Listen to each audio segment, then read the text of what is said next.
Number 4 of the GCSE 921 paper 2H June 2018. Raya buys a van for £8,500 plus VAT, which is the tax, at 20%. Now let us explain what do we mean by the 20%. 20% is the additional amount that you're going to pay over the 8,500.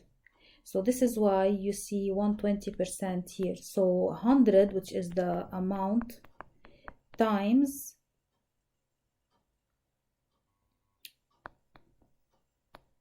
the interest, which is 20%, is going to be equal to 120%, which is as a ratio, it's 120 divided by 100, which is equal to 1.2. Now Raya pays a deposit for the van. She then pays the rest of the cost in 12 equal installments, and each installment is 531.25. So in order for me to get the full amount over the 12 months, you multiply the amount 531.25 times 12.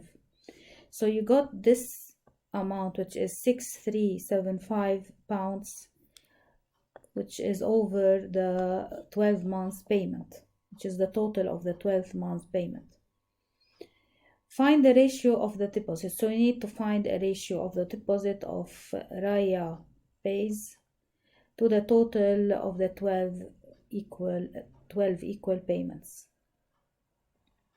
Now we need to find the total amount that he paid for the van. So the total amount that he paid is 8,500 times the ratio, which includes the VAT, or it includes the tax. So you multiply them, you get this amount, which is £10,200, which is the amount of the payment for the van. Now when you subtract 10,200 minus the installments over the 12 months, you will get how much he deposited. Now when you divide this deposit over the amounts of that he paid over the 12 months, you will get the ratio that they are asking for, and you write it in the simplest form, which is 3/5, and you can use your calculator because this is a 2H calculator, 2H paper.